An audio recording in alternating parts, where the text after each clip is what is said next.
We're going to take a look at about 5 questions on bond retirements and strategies on how to solve them. Let's consider the first question. There's a few landmines incorporated here, and you have to tread carefully. It says on December 31st, 2011, the balance sheet of Alberta Corporation includes the following. You got 9% bonds payable that are due on December 31st, 2020, and the value of it is $718,900. It says the bonds have a face value of $700,000 and were issued on December 31st, 2010 at 103. So if we take a look at the time frame between 2010 and 2020, that's a 10-year bond. They were issued at 103, so we knew that it was a bond premium. Interest payable semi-annually. And Alberta uses a straight line amortization for bond premium.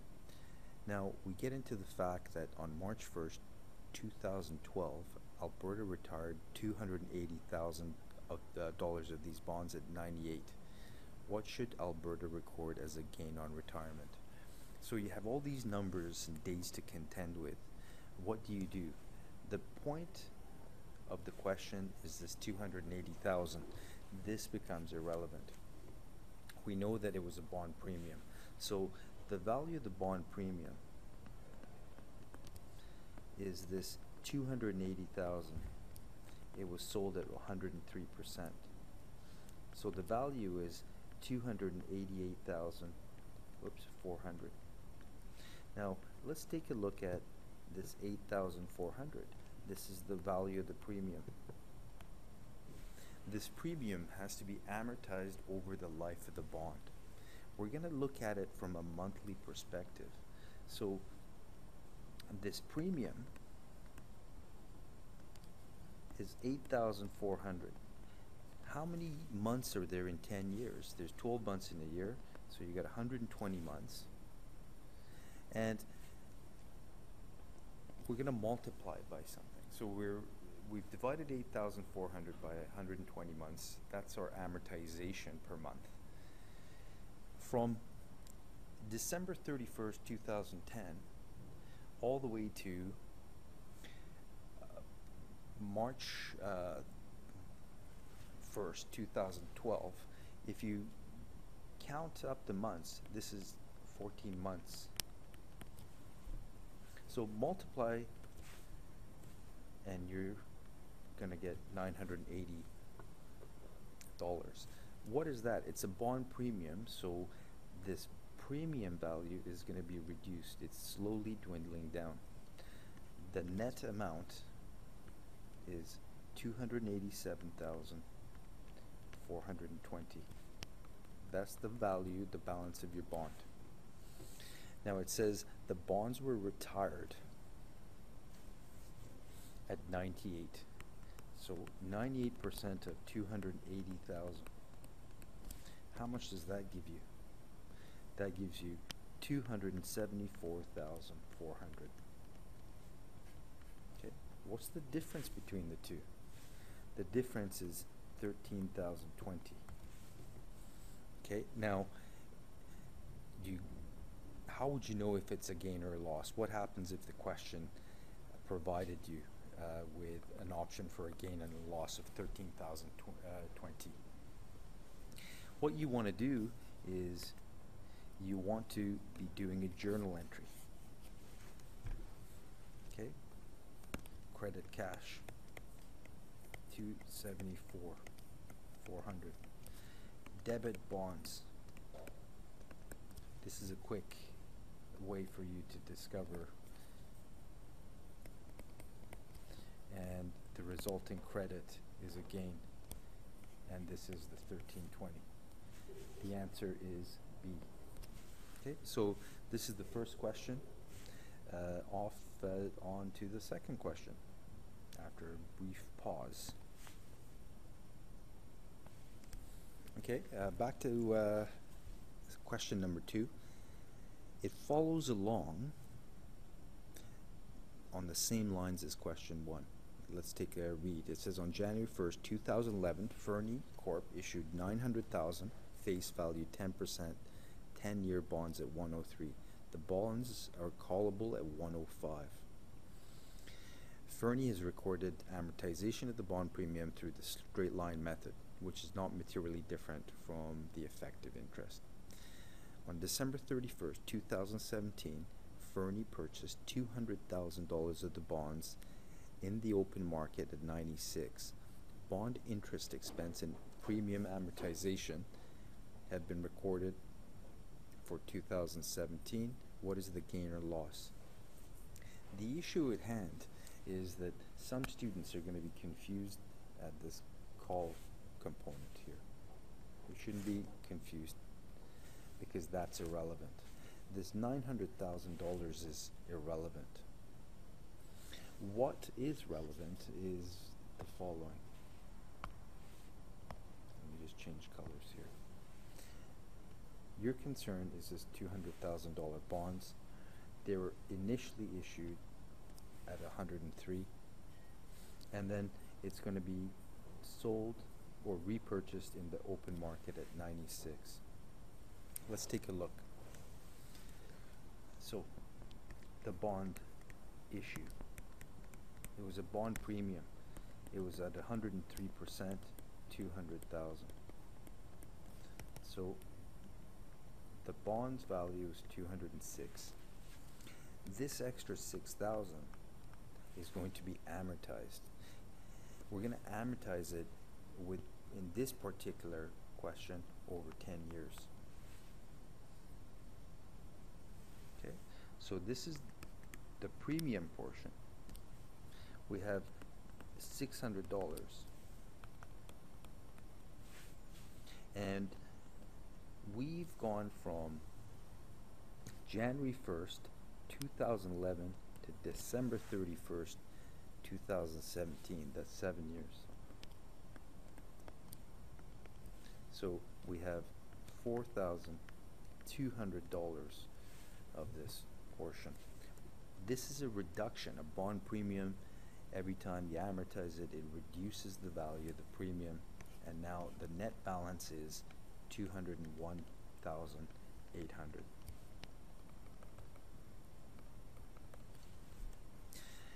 What happens is the company repurchases the bond in the open market at 96, and it's $200,000. What's the value of it? It's $192,000.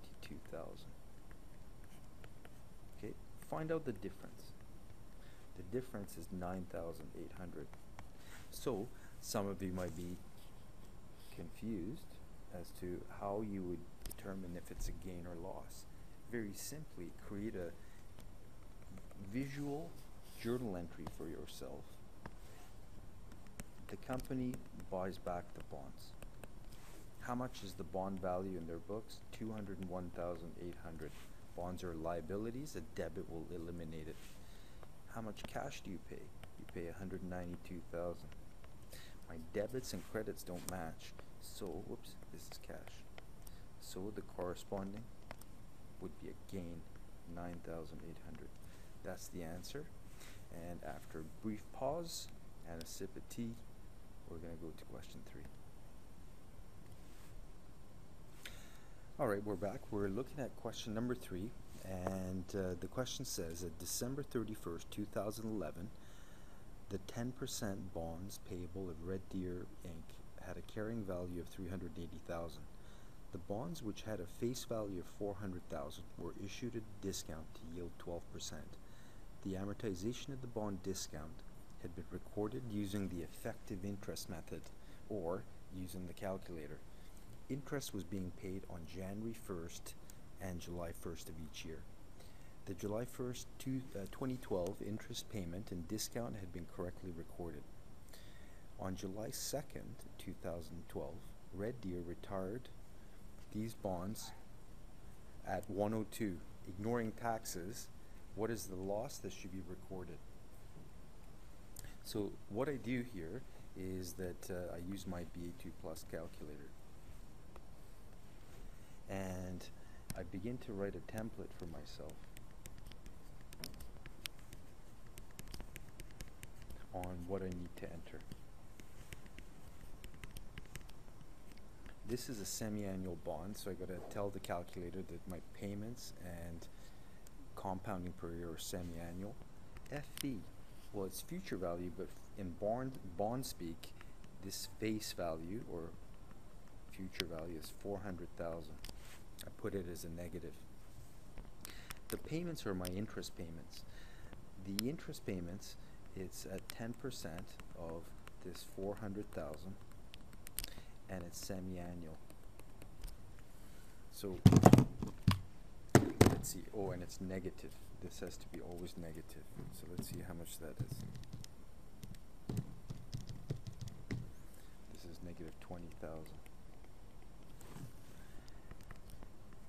It says the bonds are worth 380,000 as we speak. The bond has 3 years left.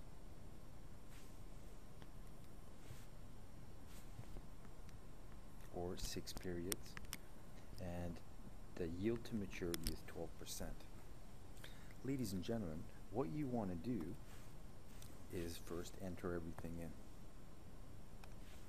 I got 6%, 6 periods, 12% interest. The value is 380,000.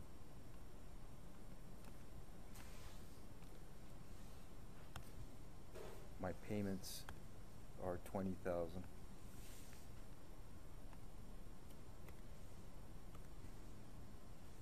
And my face value is 400,000.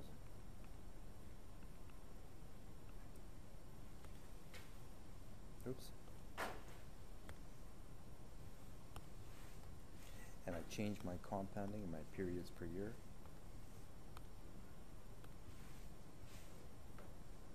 So I've entered everything in as of January 1st to 2012. What I need to do is look at it from July 1st, and I have to use the amortization. So what I have to do is press my second function and the PV button. And my start date is 1. I have to press enter, down arrow key. My end date is 1, also press enter, down arrow key. So let's do that.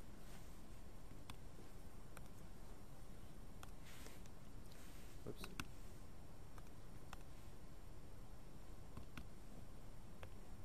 so it's like glitch in my calculator. So I'm just going to re-enter things.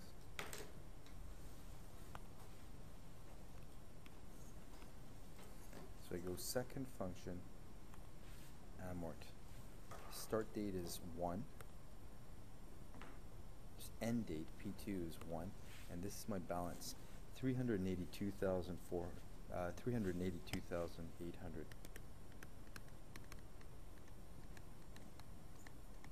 Okay, so this is the first part. It then says that the bonds were retired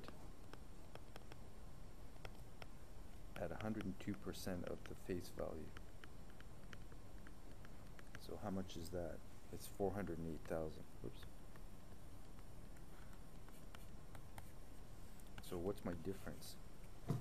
My difference between 408,000 and 382,800 is 25,200.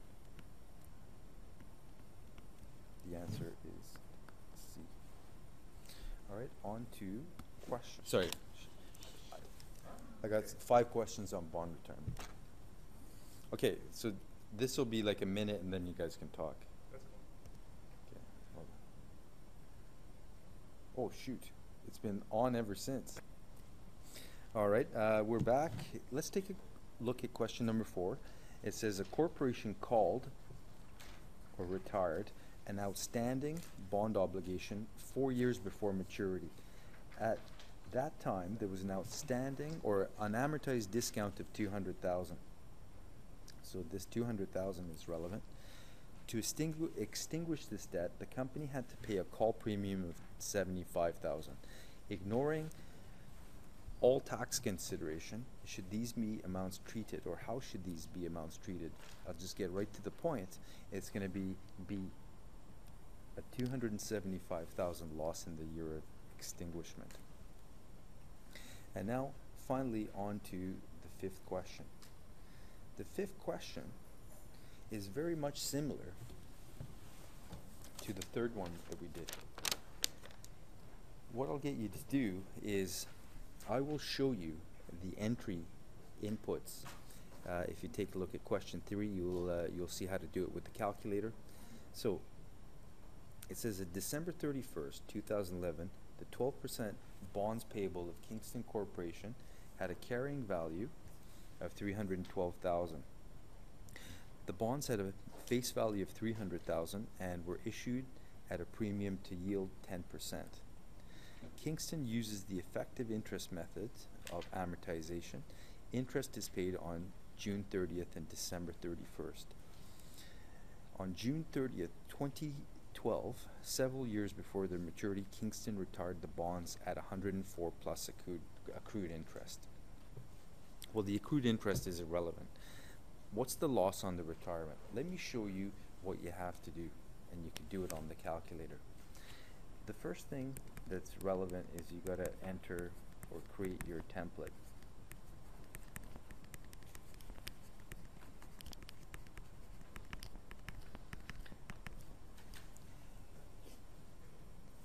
This is an annual bond, so our periods and compounding are going to be 1. The face value is $300,000. This bond was sold to yield 10%, and it's now trading at $312,000. The interest on the bond was 12%. Oops, or did I get this wrong? These are semi-annual, I'm sorry. Semi-annual bonds. The payment on the bond every 6 months is $18,000. So 12% of 300,000 broken down into 2 payments. Notice what's missing here. You have to now calculate this value. Let me show you how to do it.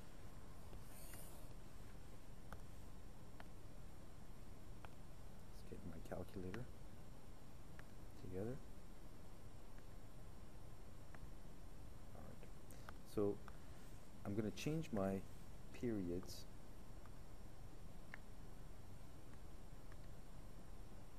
I'm just going to change the formatting here.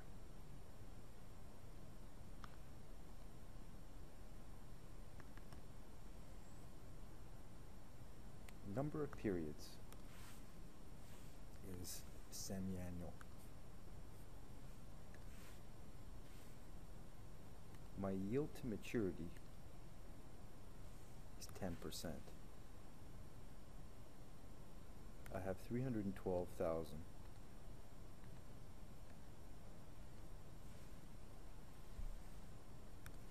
As present value. It's really annoying me that my decimal points are not floating. I have 18,000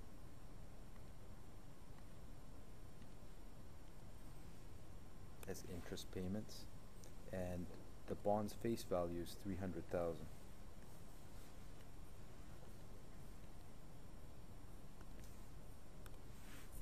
Okay, I'm going to compute for number of periods. So I get 4.57.